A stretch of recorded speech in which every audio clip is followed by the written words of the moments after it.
Most landlords and tenants in College Station, and honestly all across Texas, do not understand the basics when it comes to emotional support animals. Here in College Station, we have Texas A&M, 70,000 students. So if you own a rental property here, you will get an ESA request. But you gotta know, an ESA is not a pet. They're two completely different things with two completely different sets of rules. And if you don't know those basics, well, you're at risk of being taken advantage of by a tenant who went online and bought a $49 letter from some guy, or worse. You could get hit with a $10,000 fair housing fine. That's a real thing happening in our community. So in this video, I'm going to show you exactly what an ESA is and the 5 legal reasons you can deny one. And I'm going to let you know how to do it without getting sued. Now here's the spoiler alert, guys. Number 3 is the one that most landlords completely miss, and it's the one that I think will save you in court. So stay tuned. This can be a great video about how ESAs are not pets and how you can cover your ass in College Station. I've been self-managing 25 units right here in Bryan and College Station for the last 6 years. I even managed 150 plus units for a very experienced investor. And over those years, I've seen a lot of ESA requests. Some legit, some pretty sketchy, and some downright ridiculous. So we're going to talk about what an ESA actually is under the law. Then I'm going to walk you through the 5 reasons you can legally say no, and then I'll show you the exact process for denying a request without triggering a fair housing complaint. All right, let's start with the basics, because most landlords get this wrong day one. A pet is an animal you choose to have. No legal protections, no special rights. You as a landlord can say no to pets. It's that simple. Service animals. Well, so a service animal, this is like a dog. In most cases, it's a dog, sometimes a miniature pony. But it's a dog that's been individually trained to perform a specific task for a person with a disability. Think about a guide dog for someone who's blind. These are covered under the Americans with Disabilities Act, and you cannot deny a service animal, period. Now let's talk about emotional support animals. This is where it gets kind of tricky. You see, an ESA is an animal. It could be a dog, a cat. Theoretically, it can kind of be anything. And that animal provides therapeutic benefits to someone with a diagnosed mental health condition. But here's the thing, ESAs are not covered by the ADA. They're covered under fair housing. And the Fair Housing Act doesn't say you have to accept every ESA request. It says that you have to engage in what's called an interactive process to evaluate whether the request is reasonable. And let's emphasize that word real quick, reasonable. That's the legal standard. It's called a reasonable accommodation. And if the request isn't reasonable, well, then you can deny the animal. So let's talk about the 5 reasons to legally deny an ESA request. Before we jump into these, I do need to make 2 quick points. First off, not a lawyer, and I'm not giving legal advice. I'm just sharing what I've learned over the years and what I know to be the basics based on my own research and experience. And number 2, I know this. You should consult a licensed, actually like pass the bar lawyer if you're unsure and if you're about to deny a service animal. Because if you get this wrong, it could be very expensive. In fact, the fines are $10,000 from fair housing. All right, now that we've said that, let's jump into reason number 1, and this is going to be fraudulent documentation. This is the big one, and it's happening more than ever. In fact, even fair housing is pushing back against it. You see, there's these websites, and I'm not going to name them, but a quick Google search will show you that there's a lot of them. Heck, there might be one advertised with this video right now. And it's crazy, I know. On these sites, you can pay $49, fill out a 5-minute questionnaire, and get what they're calling an official ESA letter from a licensed mental health professional who's never even met you. And so this is a common mistake. If a tenant pays $49 for a letter from someone they've never spoken to, that's not a medical accommodation. That's a tenant's workaround for your pet policy. So how do you spot a fake? You see, you need to verify these documents. You contact the licensed professional listed on the letter, and you ask them to confirm that they have an active license in your state, that they have a therapeutic relationship with the tenant, and that the letter was issued after an actual evaluation, meaning confirm they have personal knowledge of the patient in an ongoing professional relationship involving the provisions of healthcare services, not just a 5-minute online quiz.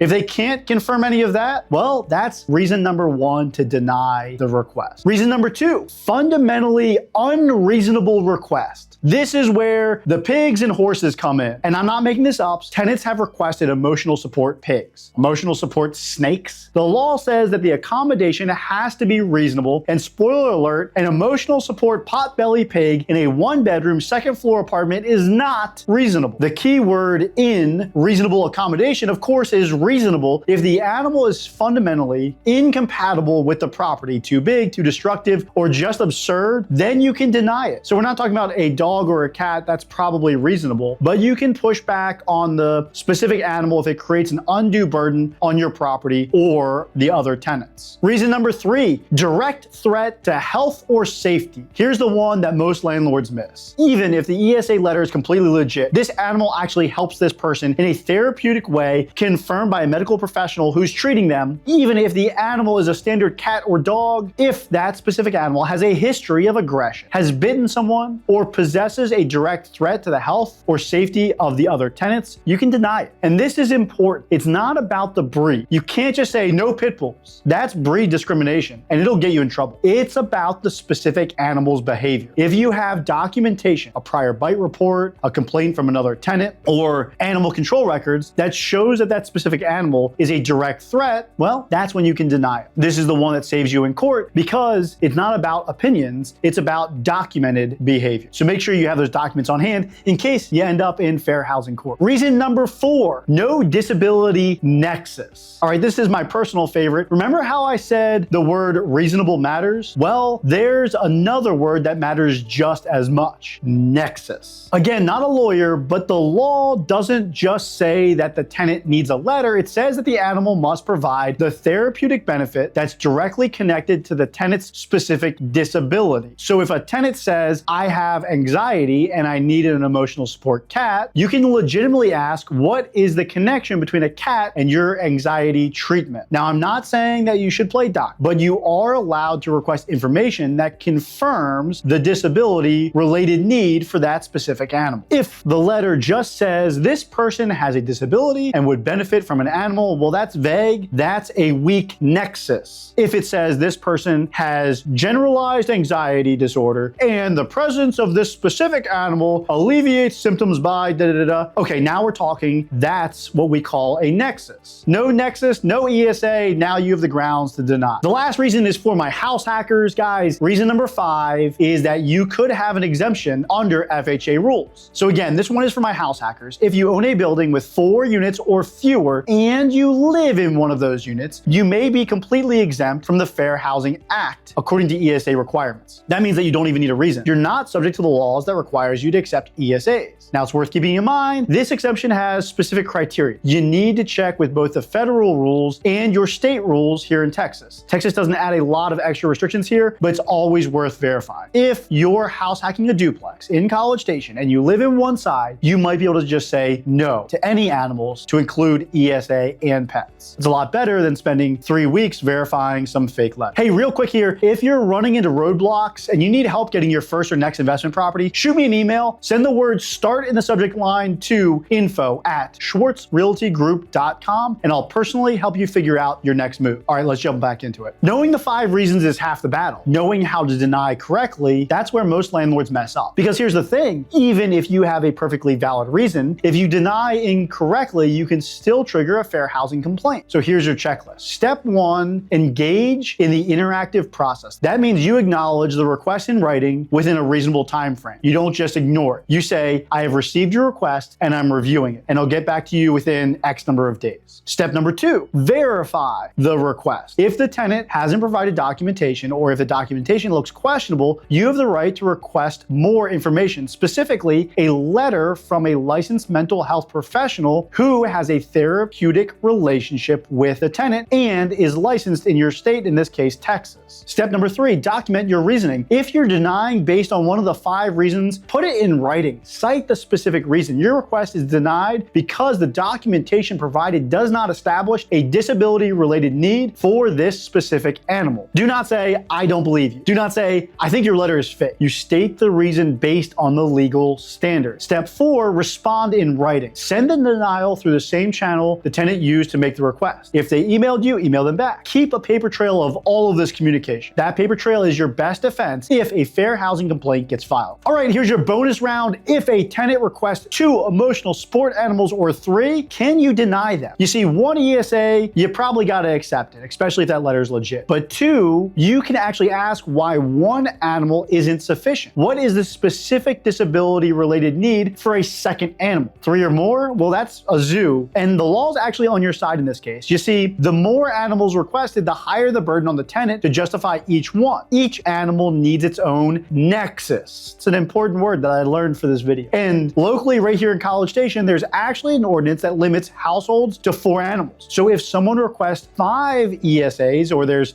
5 roommates requesting 5 ESAs, then the tenant will need to take that up with the city to ensure they are compliant with local ordinance. That's their problem. Fun for them, but not your problem as a landlord. You accept the animal, but then require them to be in compliance with the local laws. The point is, the more animals in the request, the easier it is to push back. And of course, if you're looking to invest here in Bryan and College Station, you want more insight, I recommend you subscribe to this channel because I drop a new video every week, and as of recently, 2 a week. And if you want to know more about investing in our local market, I recommend you check out this video next.